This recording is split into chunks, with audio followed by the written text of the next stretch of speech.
2001. October 7th is a day that will forever live in infamy. It was the Jewish holiday of Simchat Torah. It began as a perfect day, not a cloud in the sky. Thousands of young Israelis were celebrating at an outdoor music festival. And suddenly, at 6:29 a.m., as children were still sleeping soundly in their beds in the towns and kibbutzim next to Gaza, suddenly heaven turned into hell. 3,000 Hamas terrorists stormed into Israel. They butchered 1,200 people from 41 countries, including 39 Americans. Proportionately, compared to our population size, that's like 20 9/11s in one day. And these monsters, they raped women, they beheaded men, they burned babies alive, they killed parents in front of their children, and children in front of their parents. They dragged 255 people, both living and dead, into the dark dungeons of Gaza. Israel has already brought home 135 of these hostages, including 7 who were freed in daring rescue operations.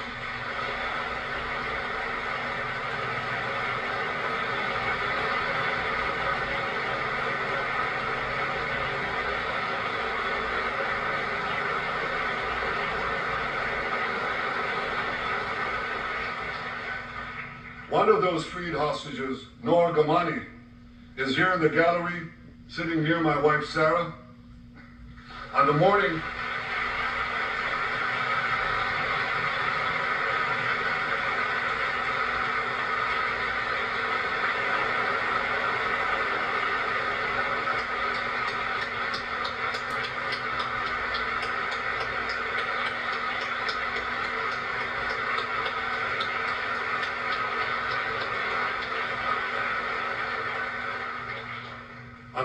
of October 7th, the entire world saw Noah's look of desperation as she was violently abducted to Gaza on the back of a motorcycle.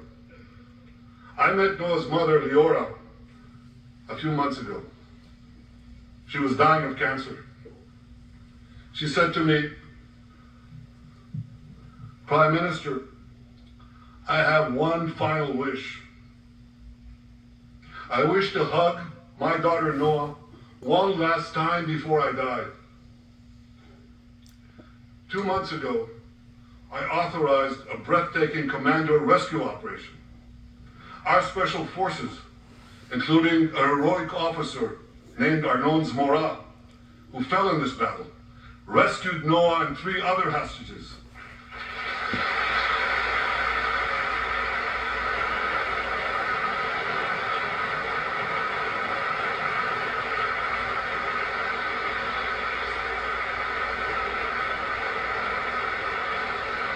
Noah,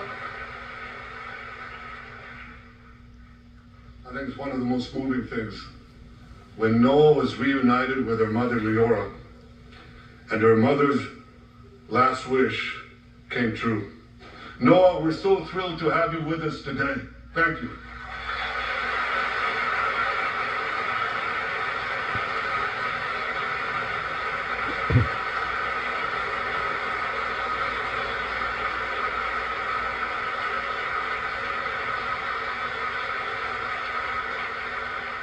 Many hostage families are also here with us today, including Eliyahu Bibas. Eliyahu Bibas is the grandfather of those 2 beautiful red-headed boys, the Bibas boys, toddlers. And they were taken hostage with their mother and Eliyahu's son. The entire family was taken hostage. 2 beautiful red-haired children taken hostage. What monsters. And with us also is Iris Chaim, whose son Yotam bravely escaped Hamas captivity with 2 other Israelis, and tragically they were killed making their way back to our lives. We have with us also the families of American hostages. They're here.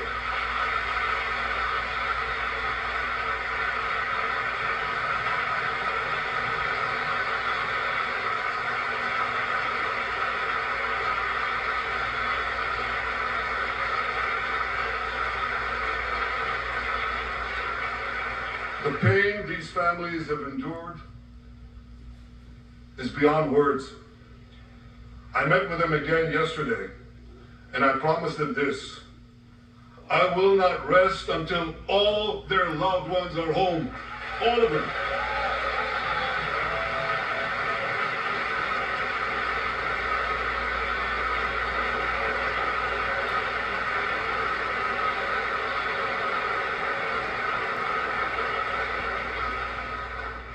As we speak, we're actively engaged in intensive efforts to secure their release, and I'm confident that these efforts can succeed. Some of them are taking place right now.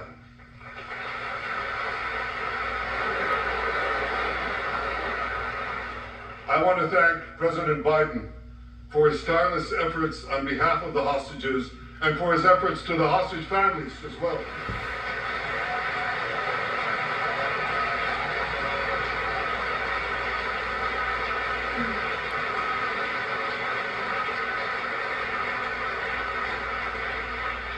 I thank President Biden for his heartfelt support for Israel after the savage attack on October 7th.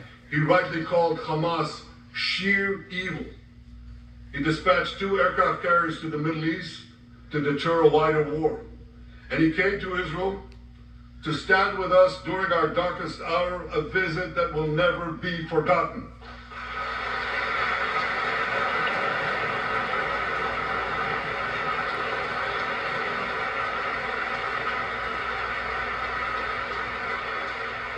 President Biden and I have known each other for over 40 years. I want to thank him for half a century of friendship to Israel and for being, as he says, a proud Zionist. Actually, he says a proud Irish-American Zionist.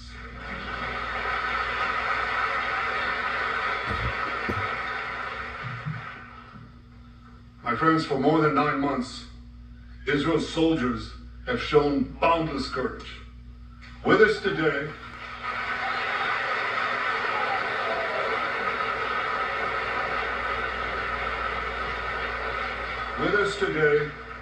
is Lieutenant Avichai Reuven.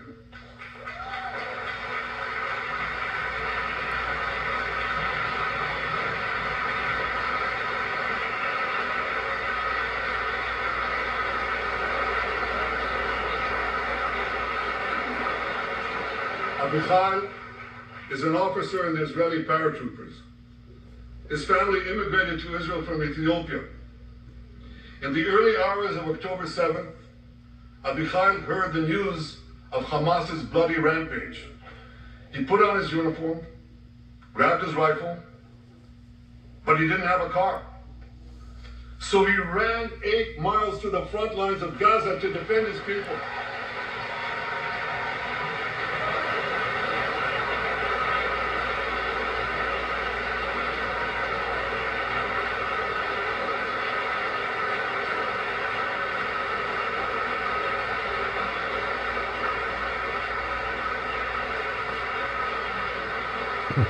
You heard that right. He ran 8 miles, came to the front lines, killed many terrorists, and saved many, many lives. Avichai, we all honor your remarkable heroism. Another Israeli is with us here today, and he's stand up right next to Avichai. This is Master Sergeant Ashraf al-Bakhiri.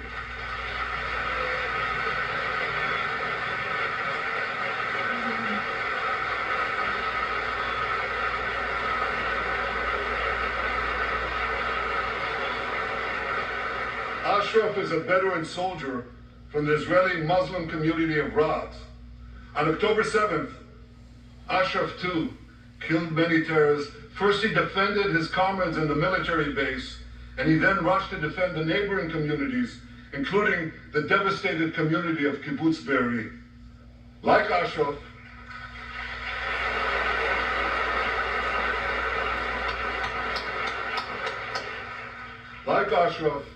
the Muslim soldiers of the IDF fought alongside their Jewish, Druze, Christian, and other comrades in arms with tremendous bravery.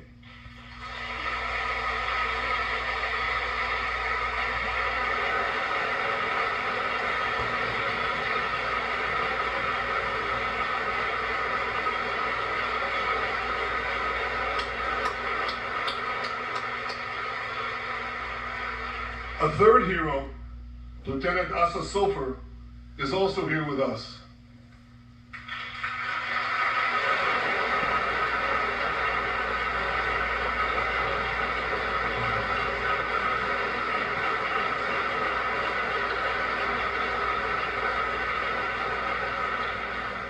Asa fought as an officer in the Tank Corps, and he was wounded in battle.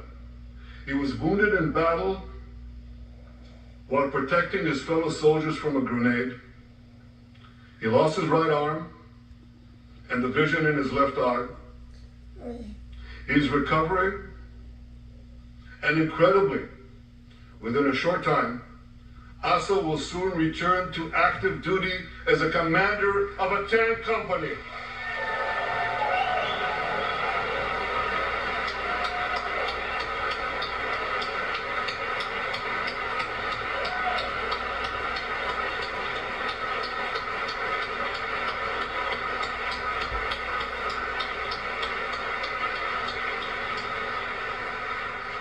I just learned there is a fourth hero here, Lieutenant Jonathan Ben Chamo, who lost a leg in Gaza and continued to fight.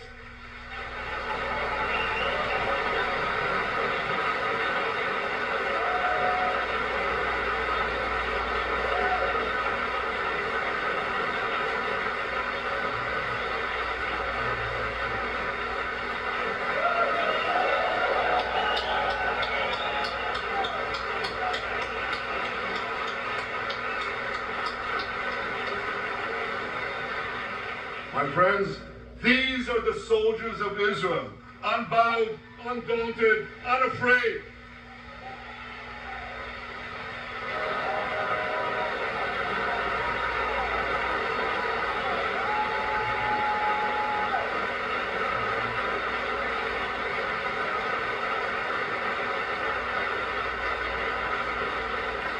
As the Bible says, Am kelavi yakum.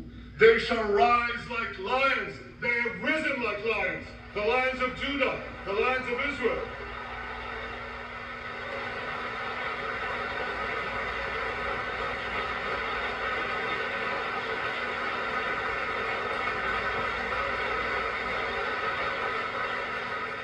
Ladies and gentlemen, the men and women of the IDF come from every corner of Israeli society. Every ethnicity, every color, every creed, left and right, religious and secular. All are imbued with the indomitable spirit of the Maccabees, the legendary Jewish warriors of antiquity. With us today is Yechiel Leiter, the father of one of those Maccabees. Yechiel's father escaped the Holocaust and found refuge in America. As a young man, Yechiel moved to Israel and raised a family of 8 children. He named his eldest son, Moshe, after his late father. Moshe became an exemplary officer in one of our elite commando units. He served with distinction for 2 decades, while raising 6 beautiful children of his own. On October 7th, Moshe volunteered to return to combat. 4 weeks later, he was killed when a booby-trapped mine exploded in a tunnel shed right next to a mosque. At his son's funeral, Yechiel said this: "If the state of Israel had not been established after the Holocaust, the image engraved in our collective memory would have been the photograph of that helpless Jewish boy in the Warsaw Ghetto holding his hands up in the air with Nazi rifles pointed at him. But because of the birth of Israel," Yechiel continued, because of the courage of soldiers like my son Moshe, the Jewish people are no longer helpless in the face of our enemies.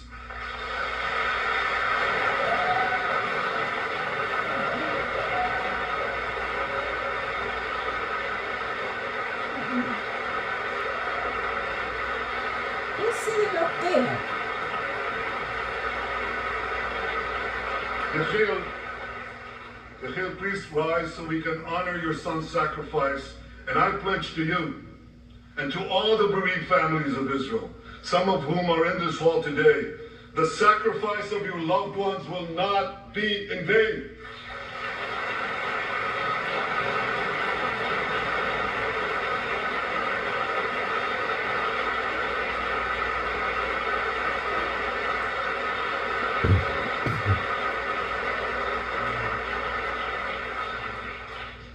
It will not be in vain, because for Israel, never again must never be an empty promise. It must always remain a sacred vow. And after October 7th, never again is now.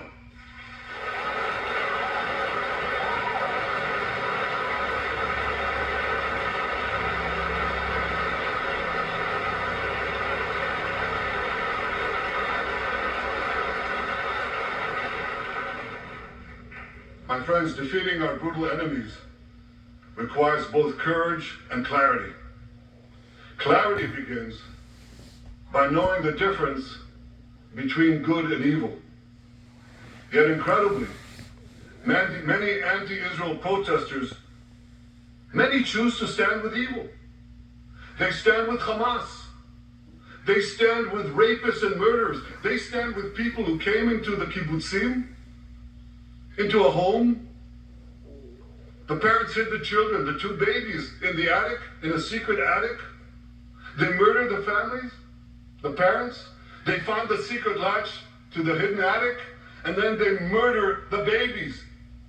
These protesters, stand with them. They should be ashamed of themselves.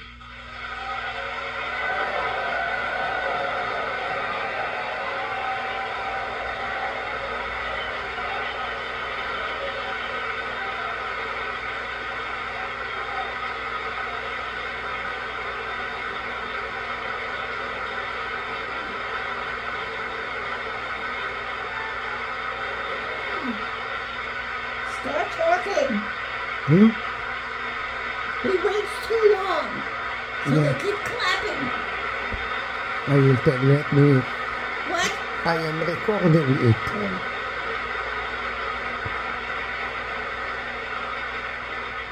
They refuse to make the simple distinction between those who target terrorists and those who target civilians, between the democratic state of Israel and the terrorist thugs of Hamas. We recently learned from the National Security Director, U.S. Director of National Intelligence, that Iran is funding and promoting anti-Israel protests in America. They want to disrupt America. So these protesters burn American flags even on the 4th of July. And I wish to salute the fraternity brothers at the University of North Carolina who protected the American flag against these anti-Israel protesters.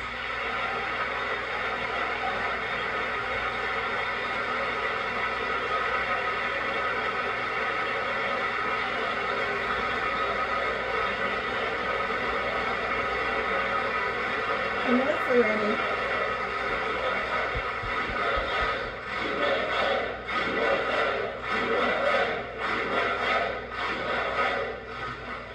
For all we know, Iran is funding the anti-Israel protests that are going on right now outside this building. Not that many, but they're there, and throughout the city. Well, I have a message for these protesters. When the tyrants of Tehran, who hang gays from cranes and murder women for not covering their hair, are praising, promoting, and funding you, you have officially become Iran's useful idiots.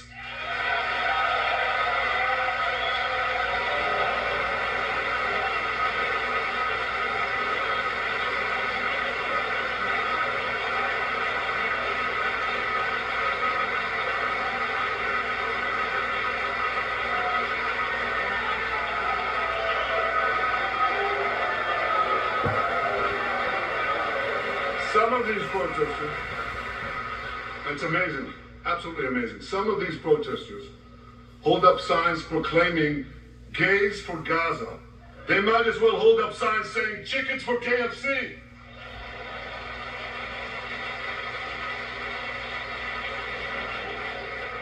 These protesters chant from the river to the sea, but many don't have a clue what river and what sea they're talking about. They not only get an F in geography, they get an F in history. They call Israel a colonial state. Don't they know that the land of Israel is where Abraham, Isaac, and Jacob prayed, where Isaiah and Jeremiah preached, and where David and Solomon ruled?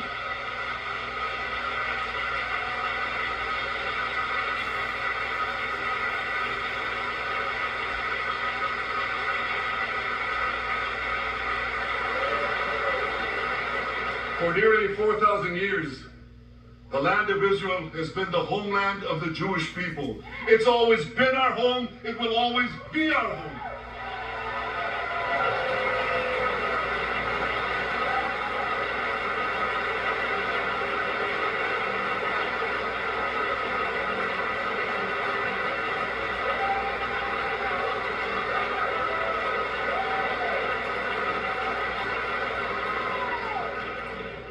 It's not only the campus protesters who get it wrong. It's also the people who run those campuses. 80 years after the Holocaust,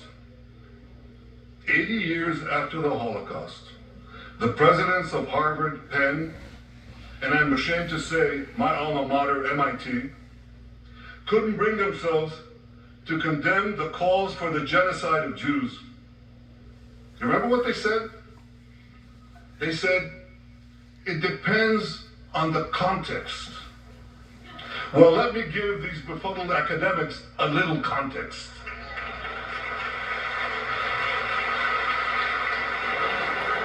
Anti-Semitism is the world's oldest hatred. For centuries, the massacre of Jews was always preceded by wild accusations. We were accused of everything from poisoning wells, to spreading plagues, to using the blood of slaughtered children to bake Passover matzahs. These preposterous anti-Semitic lies led to persecution, mass murder, and ultimately to history's worst genocide, the Holocaust. Now, just as malicious lies were leveled for centuries at the Jewish people, malicious lies are now being leveled at the Jewish state. No, don't applaud.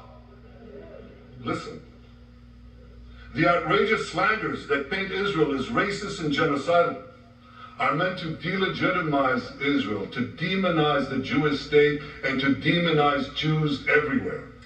And no wonder we've witnessed an appalling rise of anti-Semitism in America and around the world. My friends, whenever and wherever we see the scourge of anti-Semitism, we must unequivocally condemn it and resolutely fight it, without exception.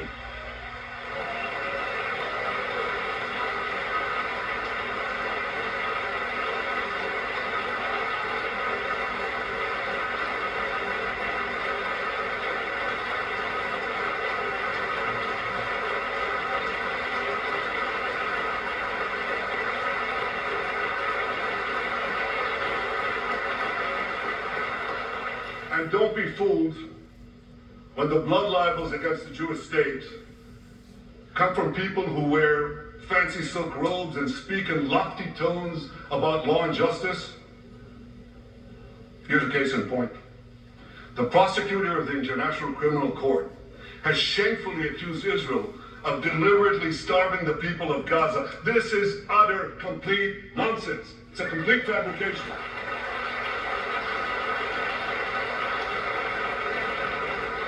Israel has enabled more than 40,000 aid trucks to enter Gaza. That's 500,000 tons of food. And that's more than 3,000 calories for every man, woman, and child in Gaza. If there are Palestinians in Gaza who aren't getting enough food, it's not because Israel is blocking it, it's because Hamas is stealing it.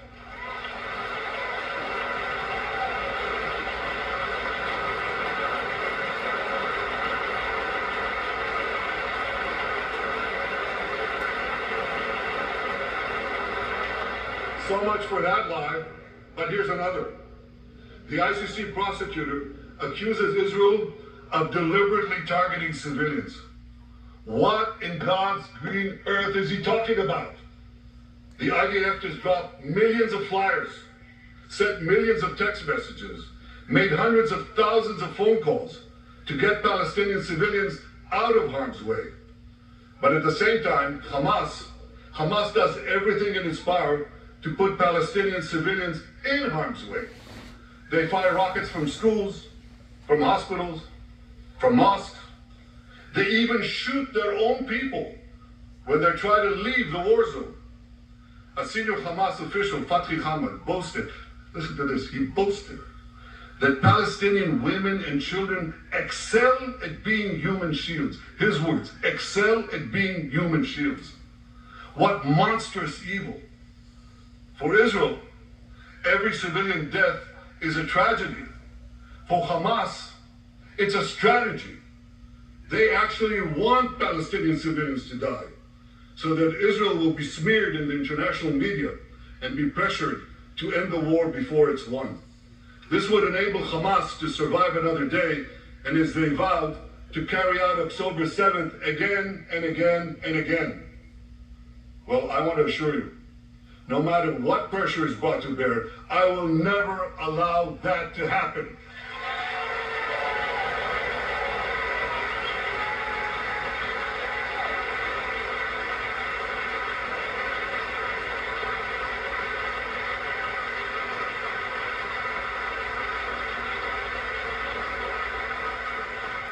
The vast majority of Americans have not fallen for this Hamas propaganda. They continue to support Israel. And I want to say thank you, America, and thank you, senators and House members who continue to support us, continue to support Israel, continue to support the truth, and see through the lies. But as for the minority that may have fallen for Hamas's conch job, I suggest you listen to Colonel John Spencer. John Spencer is head of urban warfare studies at West Point. He studied every major urban conflict, I was going to say in modern history. He corrected me now, in history.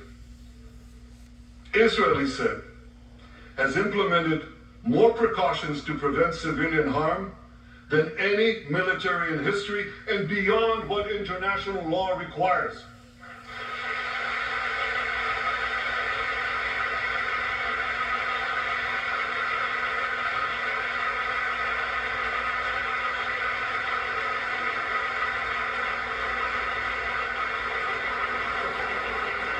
That's why, despite all the lies you've heard, the war in Gaza has one of the lowest ratios of combatants to non-combatants casualties in the history of urban warfare.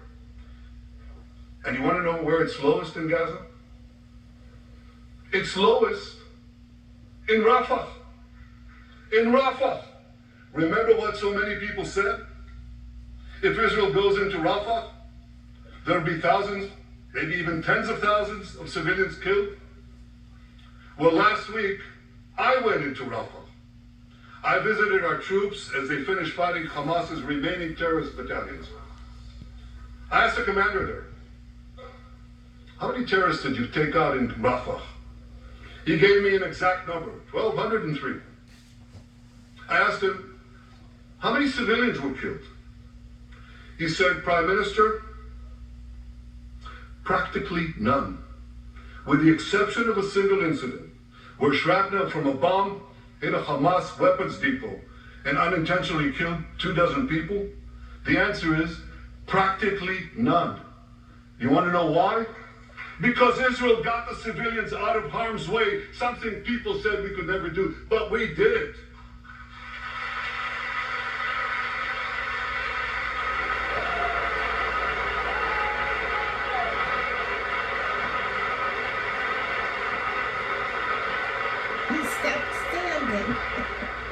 These heroes here today, the heroic soldiers of Israel, should not be condemned for how they're conducting the war in Gaza. They should be commended for it.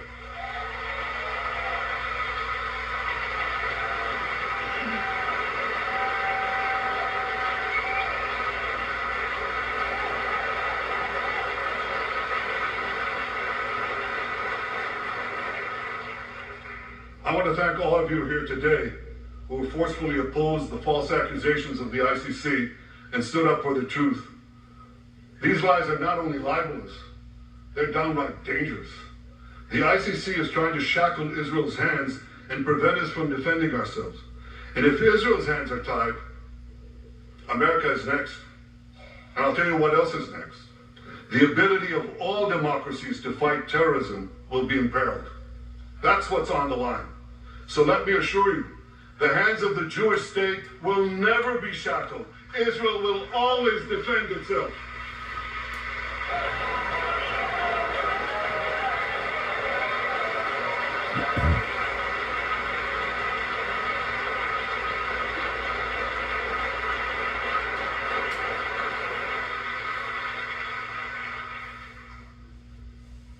My friends, in the Middle East, Iran is virtually behind all the terrorism, all the turmoil, all the chaos, all the killing.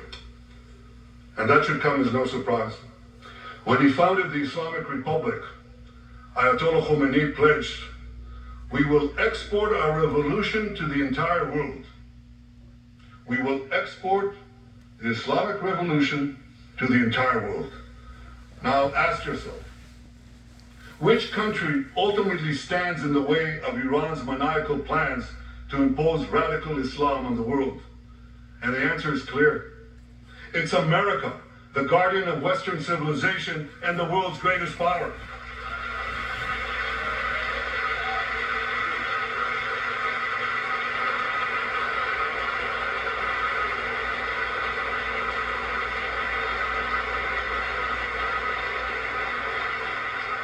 That's why Iran sees America as its greatest enemy. Last month, we heard a revealing comment, ostensibly about the war in Gaza, but about something else.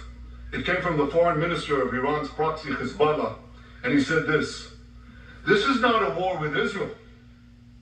Israel," he said, "is merely a tool. The main war, the real war, is with America." Iran's regime has been fighting America from the moment it came to power. In 1979, it stormed the American embassy. It held scores of Americans hostage for 444 days. Since then, Iran's terrorist proxies have targeted America in the Middle East and beyond. In Beirut, they killed 241 US servicemen. In Africa, they bombed American embassies. In Iraq, they supplied explosives to maim and kill thousands of American soldiers.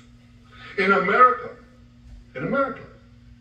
they actually sent death squads. They sent death squads here to murder a former Secretary of State and a former National Security Advisor. And as we recently learned, they even brazenly threatened to assassinate President Trump. But Iran understands that to truly challenge America, it must first conquer the Middle East. And for this, it uses its many proxies, including the Houthis, Hezbollah, and Hamas. Yet in the heart of the Middle East, standing in Iran's way, is one proud pro-American democracy, my country, the State of Israel.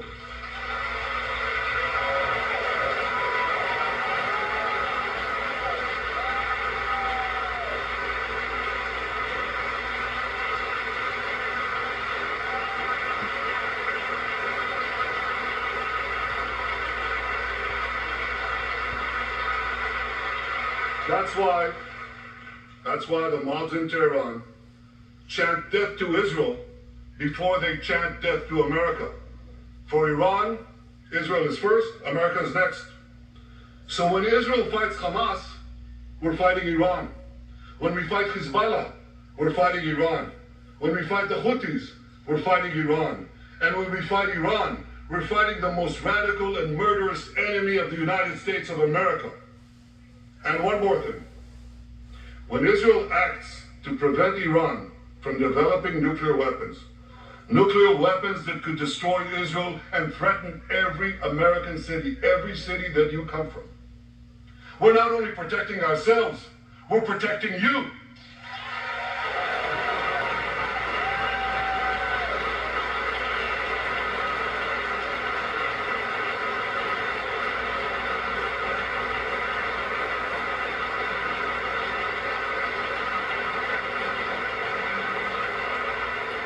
My friends, if you remember one thing from the speech, remember this. Our enemies are your enemies. Our fight is your fight. And our victory will be your victory.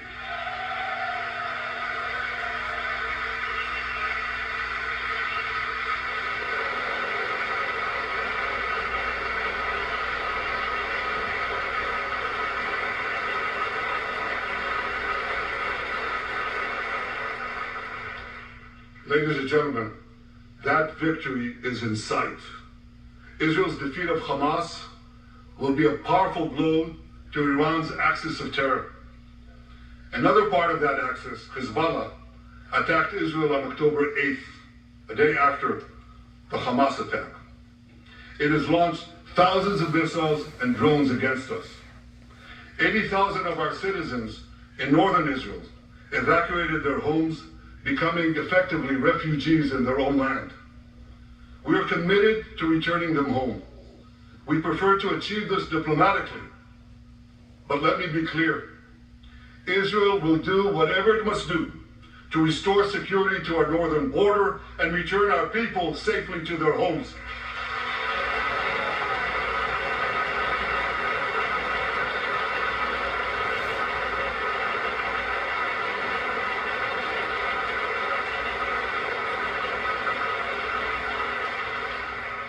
Last Friday, a third Iranian proxy, the Houthis, attacked Tel Aviv with a deadly drone. It exploded a few hundred feet from the American consulate, killing one person and injuring 9. On Saturday, I authorized a swift response to that attack. All our enemies should know this. Those who attack Israel will pay a very heavy price. And as we defend ourselves,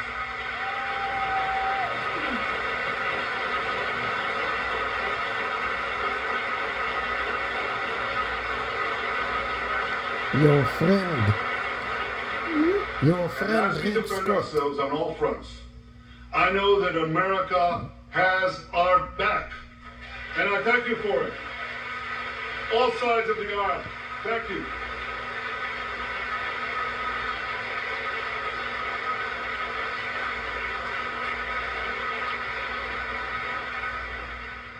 My friends, for decades, America has provided Israel with generous military assistance, and a grateful Israel has provided America with critical intelligence that saved many lives. We've jointly developed some of the most sophisticated weapons on earth. I choose my words carefully. We've jointly developed some of the most sophisticated weapons on earth that help protect both our countries. And we also help keep American boots. We help keep Americans' boots off the ground while protecting our shared interests in the Middle East.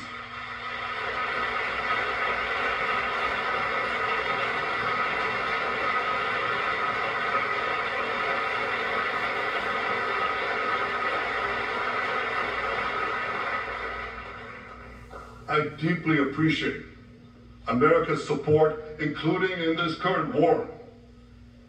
But this is an exceptional moment. Fast-tracking U.S. military aid can dramatically expedite an end to the war in Gaza and help prevent a broader war in the Middle East. In World War II, as Britain fought on the front lines of civilization, Winston Churchill appealed to Americans with these famous words: "Give us the tools and we'll finish the job." Today, as Israel fights on the front line of civilization, I too appeal to America. Give us the tools faster and we'll finish the job faster.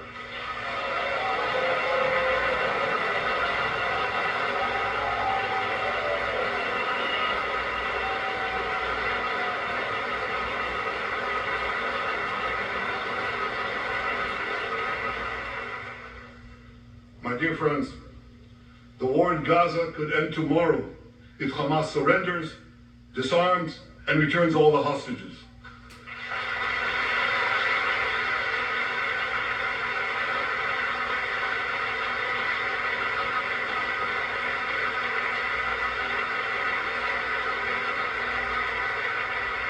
But if they don't, Israel will fight until we destroy Hamas's military capabilities, end its rule in Gaza, and bring all our hostages home.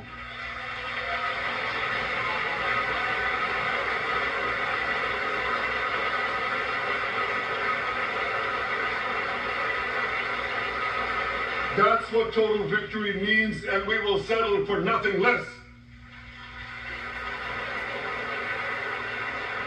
The day after we defeat Hamas, a new Gaza could emerge. My vision for that day is of a demilitarized and de-radicalized Gaza. Israel does not seek to resettle Gaza, but for the foreseeable future, we must retain overriding security control there to prevent the resurgence of terror, to ensure that Gaza never again poses a threat to Israel.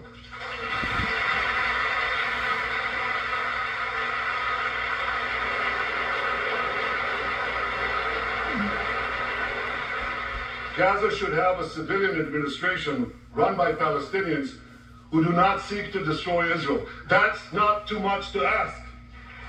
It's a fundamental thing that we have a right to demand and to receive.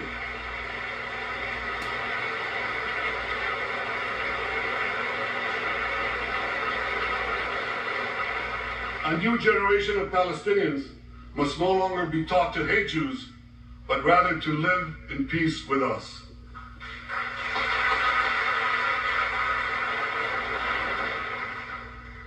Those twin words, demilitarization and de-radicalization, those two concepts were applied to Germany and Japan after World War II, and that led to decades of peace, prosperity, and security. Following our victory, with the help of regional partners, the demilitarization and de-radicalization of Gaza can also lead to a future of security, prosperity, and peace.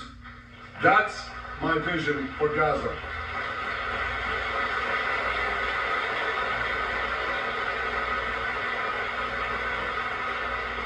Now here's my vision for the broader Middle East. It's also shaped in part by what we saw in the aftermath of World War II. After that war, America forged a security alliance in Europe to counter the growing Soviet threat. Likewise, America and Israel today can forge a security alliance in the Middle East to counter the growing Iranian threat. All countries that are at peace with Israel and all those countries who will make peace with Israel should be invited to join this alliance. We saw a glimpse of that potential alliance on April 14th.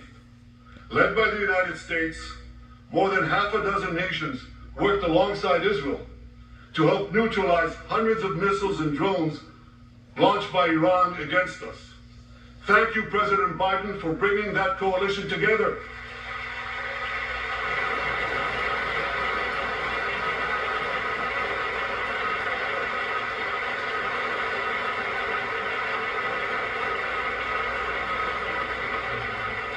The new alliance I envision would be a natural extension of the groundbreaking Abraham Accords.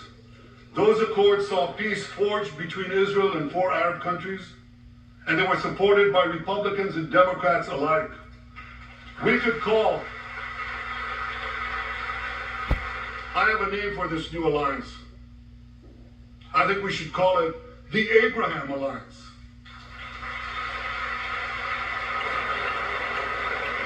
I want to thank President Trump for his leadership in brokering the historic Abraham Accords.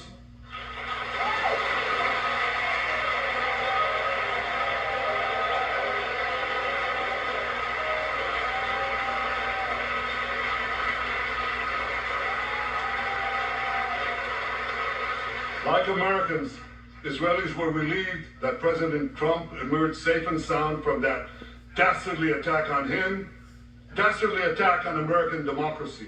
There is no room for political violence in democracies.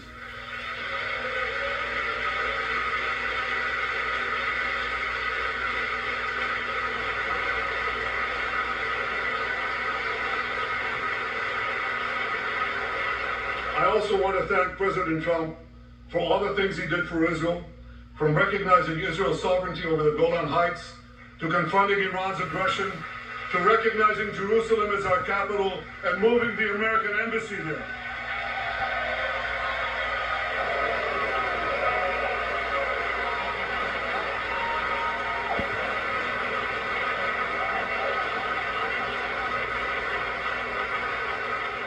That's Jerusalem, our eternal capital, never to be divided again.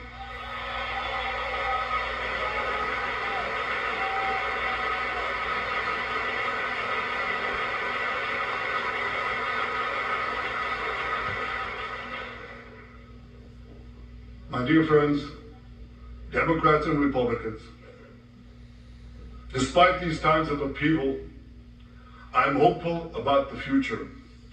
I'm hopeful about Israel because my people, the Jewish people, emerged from the depths of hell, from dispossession and genocide. And against all odds, we restored our sovereignty in our ancient homeland. We built a powerful and vibrant democracy, a democracy that pushes the boundaries of innovation for the betterment of all humanity. I'm hopeful about America because I'm hopeful about Americans. I know how much the people of this country have sacrificed to defend freedom. America will continue to be a force for light and good in a dark and dangerous world. For free peoples everywhere, America remains the beacon of liberty its extraordinary founders envisioned back in 1776.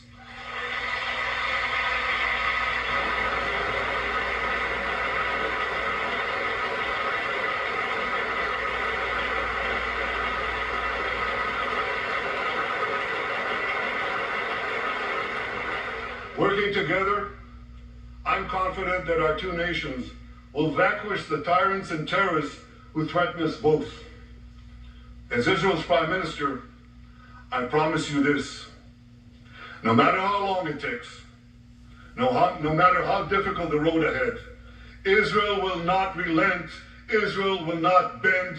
We will defend our land, we will defend our people, we will fight until we achieve victory. Victory over liberty, rather victory of liberty over tyranny, victory of life over death, victory of good over evil. That's our solemn commitment.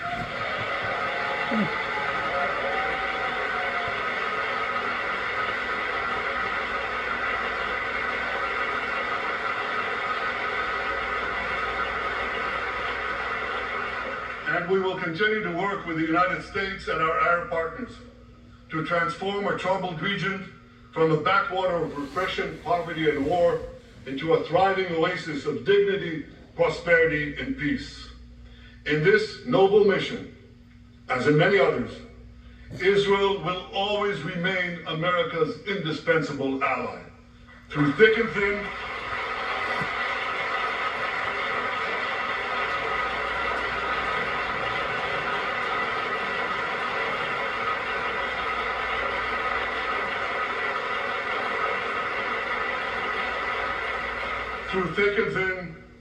in good times and in bad, Israel will always be your loyal friend and your steadfast partner.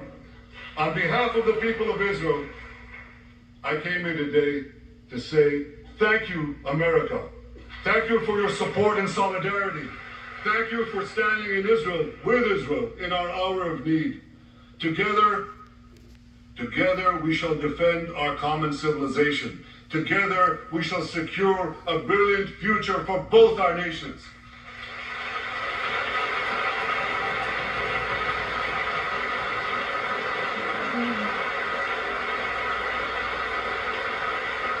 May God bless Israel, may God bless America, and may God bless the great alliance between Israel and America forever.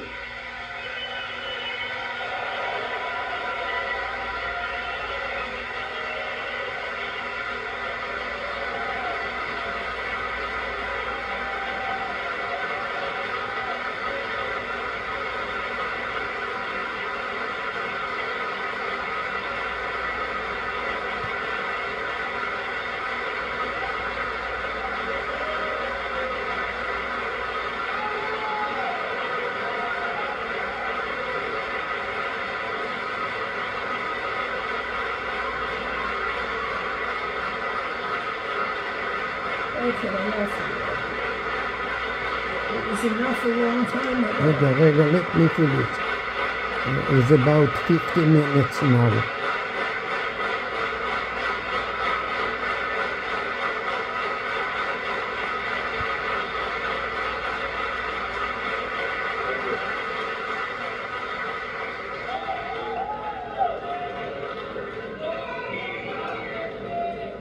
All right, Diana, there he is, the Prime Minister of Israel, speaking for nearly 1 hour on the floor of the U.S.